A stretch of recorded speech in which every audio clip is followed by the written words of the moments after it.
Hi, my name is Amy and I am Make Art Ride Bikes.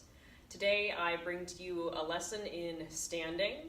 I'm interested in educating you on the simple forces at play when you are standing up, and I hope that you use this perhaps new to you strength as you stand and do anything. Stand and talk to people, stand and look at stuff, stand in line, just be a little bit stronger about it, and do believe in the idea that this kind of strength, this kind of awareness can carry over to more complex movement. So standing is a beautiful place to start.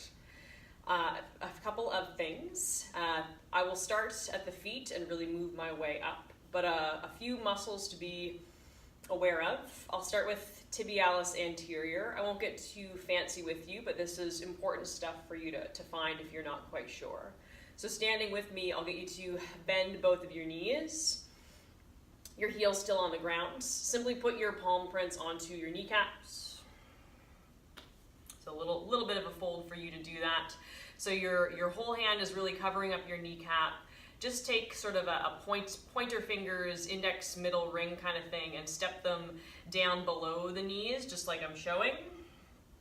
And come off of bones that you're on, like the meaty front of the shin bone. If your hands were to move in, you'd be right on your tibia. It would feel quite sharp, quite obvious, but if you rub a little bit to the left and to the right, you'll be on a muscle mass. So you could almost have, for me right now, I've got my indexes on the edge of the bone. My middle finger is palpating, it's called the tib anterior, into the gully of the muscle. So pull your toes back, and hopefully feel a little bit of a jump in that muscle, a little bit of something tensing up or sticking out into your hands. I'll get you to do this a few times and I will be quiet.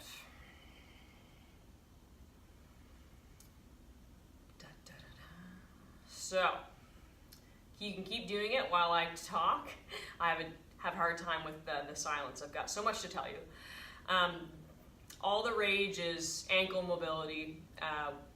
We are very much valuing squats these days, and we all often work seated, so we know all about our loss of range of motion in the ankles and in the hips, and by default the knees. So having some strength and awareness in this muscle is what changes your ankle mobility. Even right now, as we feel the muscle, our knees are a little bit ahead of our ankles, and we're just approximating the space that is usually 90 degrees. Let's sneak up to standing. Whew. And then just watch me for a moment. So this tib anterior muscle does this action, bringing the shin bone forward. So you're approximating the space between the top of the foot and the shin. And it also does this much more obvious action of pulling the foot back. So hopefully you can feel the strength and see the usefulness of this muscle, especially in something like this. If you have the ability to pull your foot back via strength, via this tib anterior working, then you are giving yourself or inviting a longer Achilles, a longer calf. So there's that. And then your hamstrings. So take your standing up, copying me, just take your hands right underneath your butt cheeks. Let your knees bend forward. So try and move from that tib anterior. This is us layering now. Move from that shin bone, basically the top part of the shin, or where the kneecap meets the shin, move that forwards. And then when we stand back up straight, try to use this part of your body that's under your hams.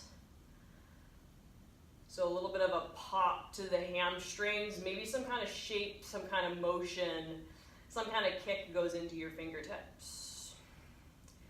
With your hands still right beneath your butt cheeks, let your knees bend forward, thinking about that lower leg strength, that tibialis anterior, that muscle that will save us from our crappy ankles. That guy moves forward while our heels stay down. And then our hamstrings are what bring us up to standing, and that's generally how you want it to be. Standing from a deadlift, standing from going down to pick something up, you want your hamstrings to carry you through that. So just one more time, bend your knees forward, thinking of tib anterior, the shin bone muscle being the leader in that roll. And then this time, as you slowly find your hamstrings counterbalancing you backwards as part of your standing, try exaggerating the weight in your heels. And in some bodies and some minds, the heel weight is what helps you kind of kick up that hamstring. And then just loosen your arms down beside you. So see the forces. You can peek at me for a moment. See when you're standing and when you're doing many things, but definitely standing, squatting, running. See the shin bone pulling forward, so a rope from the shins to the wall that's in front of you, and then a rope from the hamstrings to the wall that is behind you, really backing out. So if you put those types of forces into play today, your body will change for sure, because oftentimes there's a lot of blur, a lot of disconnection between the lower leg. We'll get into that right now. Simple exercise, or simple. Let's have the feet at our hip width, so you can poke at the hip points or karate chop them like I'm showing. And then once you've found that you do a little chin tuck and see that your feet are existing beneath the hips, pull your toes back. So I'm already in that phase. You'll relax your arms beside you, almost violently pull the toes back so that you feel this huge spike, this huge pressure of the balls of your feet on the floor. Don't think too hard about it, but behave like you are building the arch of your foot. So you've got your toes drawn back. The arch of your foot, my favorite abstraction for that is to think about the arches of the feet bubbling up into this second round at the roof of the mouth. So scooping up all the way to the roof of the mouth. Love that. Take it or leave it. Land your toes. And then ballet cue, string from the skull to the ceiling. Lift your heels, so stand up onto the toes. You'll still be on the balls of the feet, of course. And try to make this feel, excuse me, evenly weighted from left to right. From each surface, the inside, the middle, and the outside of the balls of the feet. So generally even. And then try to not sway away from me, as shown.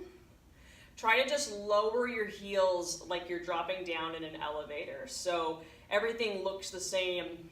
If the camera angle wasn't on your feet, everything would look the same. And that's the repetition. Let's do toes back.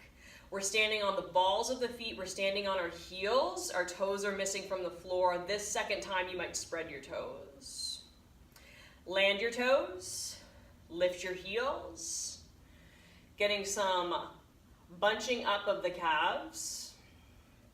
Maybe some long, strenuous feeling in the ankles. An even weight from foot to foot. From surface to surface, the middle, the inside, the outside of the ball of the foot. Take the elevator down. So as you go down, that's really building an arch for yourself as well. You're landing the heels on purpose. Let's do two more. Toes pull back. Toes land. Heels lift. Drop down in the elevator. Guide your heels back down onto the floor. Really good for you. Lift your toes. Land your toes. Lift your heels. Squeezing the calves. And then direct your heels down. Okie dokie. Hands on the sides of your hips. So you might put the mouth of your wrist on the spike of the hip, kind of tap the hip points, and then once you've found them, just rub the hands directly to the sides of your body. So it'll be low on your body. If you wag your hips side to side, you'll feel your greater trochanters for your anatomy lessons. So the big outer bump that you might come across, if you do a little bit of hand motion, that is your thigh bone and not your pelvis. It's the top of your femur sticking out into your muscles. So we want to be above that so we can engage in our pelvis tissue. So you'll keep your hands above those bumps, those greater trochanters. Okay. A general guide is to go about 60-40 in the weight between your heels and the balls of your feet. Heels are 60, balls of feet are 40, and you're evenly split from side to side. Find that.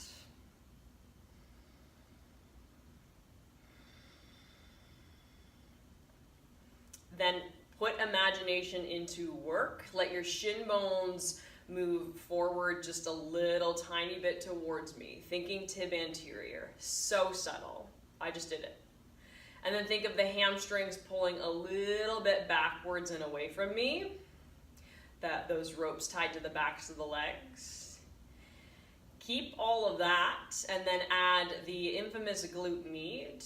Do not lift your toes, but harshly put weight into the edges, the pinky sides of your feet. Try to feel a bit of an awakening, a squeeze or a wideness in the muscles that are under your hands right now. To figure it out, we use exaggeration. So let's collapse the knees in, kind of lazy the arches of the feet, and then hyper edge onto the sides of the feet without lifting the toes. Try to feel this newly found wide basin in the hips. So some kind of a kick, some kind of a contraction of strength out into your hands. It's totally fine if it's subtle. Let's do 2 more. Relax your knees in, lose your feet. And then edge onto your feet. Find those forces in your legs and maybe notice an outer shell strength, the sideline of the legs, the sideline of the hips being a bit more tough as you edge into your feet. Let's lose it. So let the knees poke in, the arches become undone, and then find it. Edge into the sides of the feet. Good, okay, keep that feeling, keep this, keep the width, the left and the right pull in the hips. So we've discussed the rope pulling your shins forward, the other ropes pulling your thighs backwards. Now picture them coming out from the hips and pulling taut to the sides of the room. So you might see your body all the time as sort of a tent, and the pegs, you've set up a tent, so you pull the line taut and then peg it in. That's what's happening here with your personal tension. So, all right, let's get the legs. Palms face me, which will give you a little bit of chest space. And let's just think it through. 60% of the weight in your heels, even from left to right. 40% of the weight in the balls of your feet, even from left to right. The most subtle forwardness to the shin bones, so they move into the room, giving you a subtle knee bend, which you should always exist in. Keep that and then add a little drag back of the hamstrings. For me, that's just returning a little bit of weight to my heels. It's super subtle. And then put some weight into the sides of the feet, that wide feeling in the basin of the pelvis. So your butt cheeks should not be clenched right now. There's room for your tail. Breathe.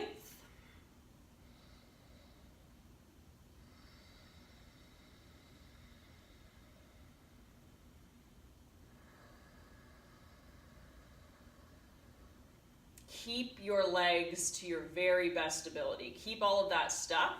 Use your own hands to grab onto your rib cage. Fingertips will point towards me. Your wrists will hold your side cage, so the fingertips would tap just below the chest. Keep your legs, keep your legs, keep your legs. And then focus on the inhale for now. Focus on the inhale being underneath your hands. Ribs movable, and be patient with your ribs. If they're slow to move, be patient with them. And just like the feet, you can have one rib cage that has poor movement, doesn't hold a lot of weight or strength. Over repetition, you should be able to even that out. If you have one shoulder that is more bound than the other or more injured than the other, sometimes the rib cage connected to it will really show signs of lack of breath.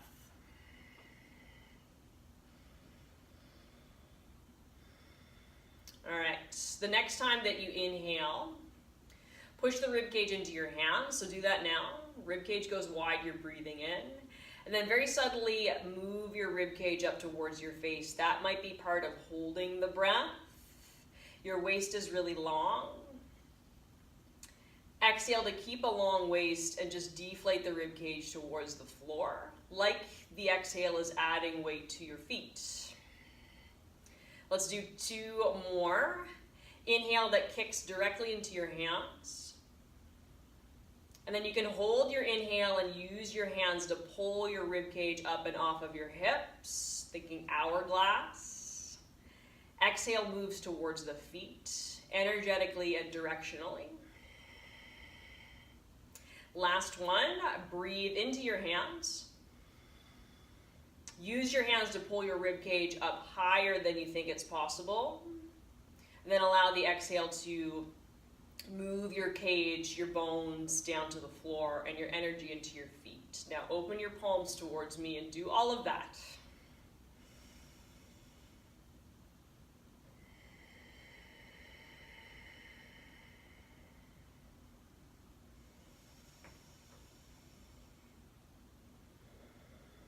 As you stay for a few more breaths, previously we had our handprints on our rib cage. Now see if you can use your biceps as your handprints. So inhale against your arms. Maybe the arms fly a little bit off of the body. When you exhale, squeeze your arms into your ribs, getting some strength at armpit level.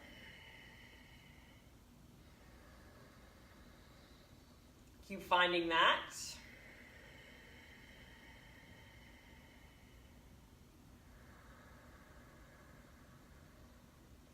Keep your breath going, keep your feet alive, the edges of the feet strong, your hips strong.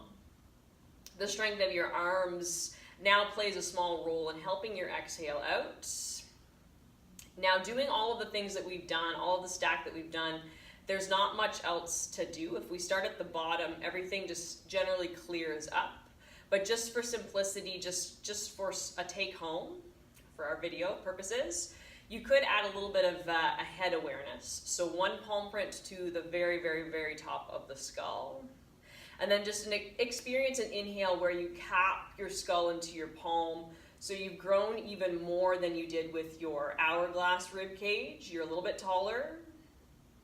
When you exhale, just energize your feet.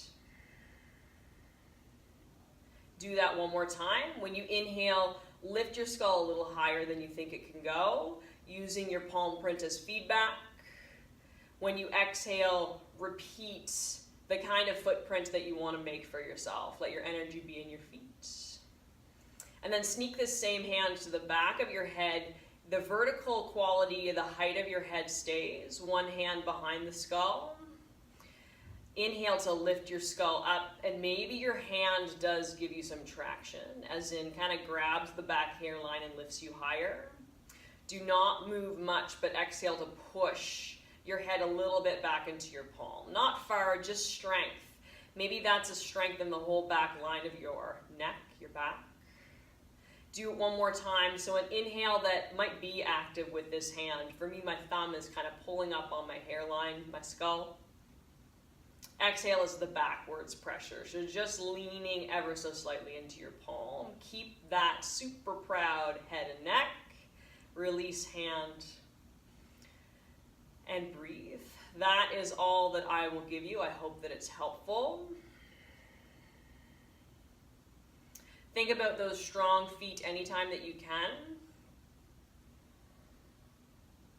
And the arm application of the exhale is a miniature lat pull down. Lats being these huge muscles on the sides of your body that act like a piece of your core, or this really beautiful connection between upper and lower. So you can connect your upper body to your lower. If you can feel that squeeze at armpit level, should make you feel kind of clear, kind of tall and strong. So armpit level, continuity in the feet, all of the feet cues apply. Hope that you've enjoyed your mountain pose with me. Thank you.